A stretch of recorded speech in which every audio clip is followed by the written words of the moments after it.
Hi guys, welcome back. My name's Graham, I'm an artist in the UK and I make arty stuff. So in the last video I was making up the little alien squid and we've got him all painted now and put together and he's posable and all sorted. So what I need to do now is work on the actual story, the storyboarding, the actual look of the piece that we're going to try and make. And these things are going to be a little bit more difficult to fit into a sort of short 2-week period. I don't necessarily want to limit myself to say I've got to get the storyboard done in 2 weeks because I've got to make a YouTube video, because I think that won't be very good for the project overall. So I need to be a bit more flexible with what I'm doing, but at the same time I still want to be able to make some YouTube videos and take you along with me on the sort of journey and development of what I'm doing. So what I'm going to do is add in some blog-like pieces like this kind of thing. So you can follow me on my day-to-day over a sort of couple of week period, and interspersed with that I will show you the progress on the project. So in the first part of the video, what I'm going to do is I'm going to take the story I've written, and when I was writing the story I added in narration points and some dialogue as well. I don't know if I want to actually keep that in the final comic, in the final animation, sorry. I don't know if I've written the dialogue very well. I've tried to do it in a slightly 1950s style, so it's a sort of a little bit exaggerated, but equally because I'm not a writer, I don't know what I'm doing. So I don't know if I'll want to keep the dialogue and narration that I've written. I might simply try and tell the story visually, and also by using the emotion in the music to convey what characters are feeling. But equally, I might decide I really like the dialogue and want to keep it. So working out the timings for all of this is a bit of an unknown for me. The film format is a new concept, so I've just been through the script again and again. Now what I want to do is take some of the lines of dialogue that I wrote, some of the narrative little pieces that I inserted in there. I'm going to record these just using a microphone that I've got here. You know, I'm not an actor, so the performance that I give will be limited, but it should help me get a sense of timing in the script as I go through it.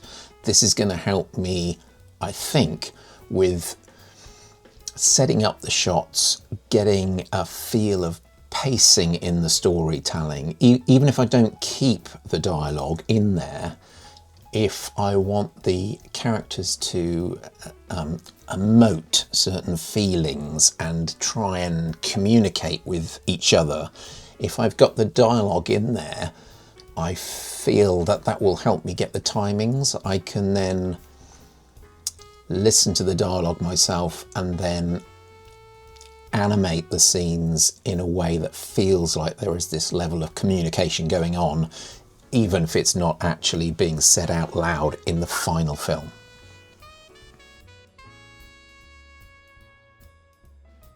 Once I've recorded all this dialogue, all I'm doing is actually I'm putting it straight into a program called DaVinci Resolve, which is what I use for editing these videos.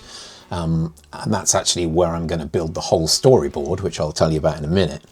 But it just allows me to go through the audio files that I've recorded, chop them up into little pieces. I can take out all of the, ums and ahs and waffles and all the lines that I've messed up, just kind of take the best takes that I've got, clean up the audio a little bit, chop them into chunks, and then I can take each little chunk, each little line of dialogue, and it actually appears on my timeline in the editing software as a little coloured block, and I can move that across and it will show me the timings, and then I can match it with a visual shot which is of the same length. So as I then play through my storyboard as time passes, I can see exactly how long I need a shot to last for. Having got all the audio recorded and everything chopped up, we're ready to move on to the next stage of the process. But first, I need to nip out and do my day job.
So now I've got the rough timing from the script and the voiceover. What I've done is I've taken some shots from movies and just grabbed some stills off the internet. I thought, well, if I dropped a variety of shots that I thought were really interesting throughout the timeline, that would allow me to pull on some of those and think, yeah, I'll drop that in as something more interesting here. And then if I've done a couple of sketches of scenes and I think they're looking a little bit boring compared to this great shot I've picked up from a movie, then I'll know that I need to actually go in and work a bit harder, try something a little bit different, try and get a bit more variety in. So I thought those would help. I'm testing out the posing of the alien as well as I do this storyboarding. Obviously, when I get the storyboard finalized, I'm going to pose the alien in more detail, more carefully, so I can get the final poses to help me with the drawing of the final artwork. But at the moment, I'm just quickly doing it just so I can get shots of the alien from different angles, different distances, just to get a different feel for how it's going to look, what I might be able to do with it, how far I can actually push the model. So I'm just taking a quick snap on my phone and then doing a basic, very basic drawing from that, dropping those into the timeline with a very sketchy little bit of background or any other information that needs to go in there. I've added a few simple pieces of animation to the storyboard in places as I've started putting it together. Really, I shouldn't be doing this now. I should be doing that when I get to the second pass of the storyboard. But as some ideas have occurred to me for a shot, if it's something that's easy to do in DaVinci, then I've just quickly popped those in. Once I've got the first pass of the storyboard down, I can then start to get a feel for the timings properly, see if the story makes any sense. Once I've got it to a point where it flows, it feels okay, then I can start working in a little bit of this basic animation to give me an idea of exactly where we're going. But in theory, I should stop doing that now and save that for the second pass. As we stand at the moment, I'm about 20% of the way through the first pass of doing the storyboard, so there's lots to do.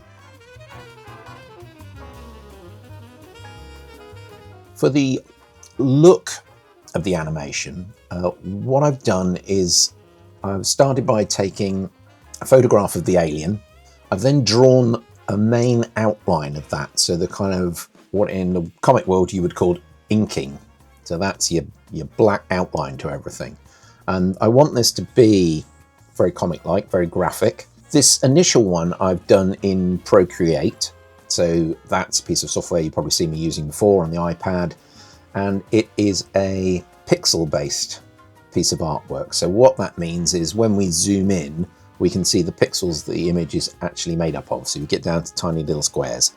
I'm going to do another image, another test, and do that as a vector drawing. And what that means is that the line work is stored mathematically, and you can, to all intents and purposes, keep zooming in forever, and you will have, if you've drawn a smooth line, you will have a smooth line.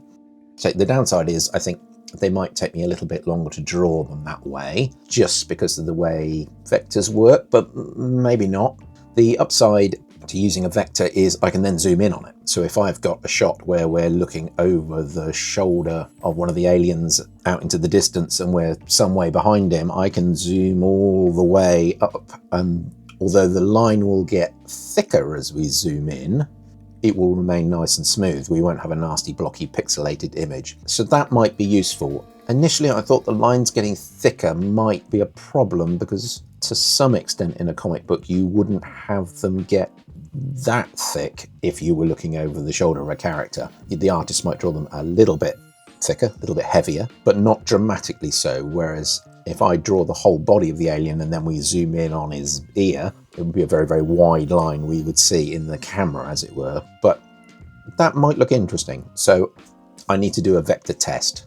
I think I will probably try using a program called Fresco on the iPad to do that, which is made by Adobe. But I may also have a little look at Clip Studio. I know you can do some vector work in that as well. So if anybody's got any experience with using vectors in Clip Studio, leave a little comment down below. And is it good if you wanted to draw some vector artwork in a comic book style? Would you use Fresco? Would you use Clip Studio? Would you use another program? Put a little comment down below and let me know, and I'll give it a go. I've done a very, very rough environmental model just using Blender. So I've thrown together some 3D shapes to make it look like a rocky planet kind of thing in the background. I'm then taking my render of my background and I'm taking the photograph I took of the alien and I'm processing those in order to get the shading.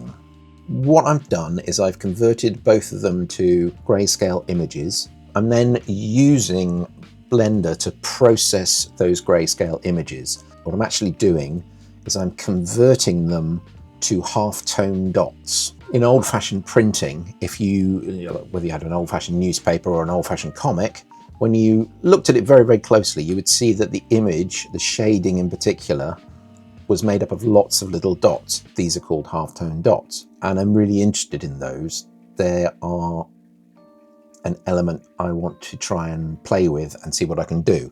So I'm taking my grayscale image, I'm converting it to these halftone dots, but I'm doing that within Blender. And that means I can then influence them after I've got my basic representation of the shading of the image I've got. Having got that basic image, I'm now using Blender to experiment with controlling the dots I've created. So essentially I get a first pass on the image, that gives me the base level of the dots. So in a light area, it'll be a tiny dot, in a dark area, it'll be a big dot. What I'm now looking to do is to take the music that I'm writing, or I'm trying to write, the music I'm writing, and take different tracks within the music and have those affect the dots. So for example, in the test that I've got running here, I'm using some violins, which I've separated out from the whole piece of music, and they're on a track on their own, so I can just listen to what the violins are doing. I've now got those affecting the background image. So as the violins get louder, the dots that make up the background environment grow. They will pulse with the sound of the violins. Exactly how far we're going to be able to push this, I don't know yet, but this is very much the sort of experimental stage when I'm trying to work out this look. But so far, I'm reasonably happy with the way the effect is working. On the alien, I'm using a sort of musical synthesizer effect, which is running throughout the piece of music. What I've done is I've created a circular pattern which the dots appear on within the alien. So they're running in concentric rings instead of going, across up and down like a chessboard. So there's quite a lot of potential there for me to do different things with the texture of the image that we're looking at. by manipulating these dots. Finally, over the top of the image, I've got a couple of layers of sort of dirt and texture. I want the animation to have a slightly grungy feel. I don't want it to look really, really clean and crisp and Pixar-y, as I've said before. I don't want it to look like that, so we're going to use some dirt and grunge and sort of film grain and things like that over the top of it. And again, I need to do some experiments with animating those effects over the top, seeing what I can control them with. Could be the music, could be some of the animation effects in the actual movement of the characters, those kind of things. But that's all up for grabs at the moment. At the moment, I'm just working really towards trying to get one single image which represents what the final animation is going to look like. I've kind of got all of the elements in this image here now, but I wouldn't say it's finished. It needs to be darker, grungier. The dots themselves, I need to play with the scale of them, but I need to work that up with the way that they're animating so it doesn't just turn into a distracting mess when it's all done. So that's where I am with shadows at the moment. Testing out these new ideas. It's going in a promising direction, but there's lots more to do before I lock down the look. And as I say, getting that first pass on the storyboard locked down is really task number one at the moment. Once that's done, it's going to be a matter of polishing the storyboard until I get it to a point where I think, yeah, this makes sense and I'm happy with it. So I've got lots of plans to look forward to in the new year. Going to be making a few changes here and there. You might have already noticed that I've started moving around my desk environment in here.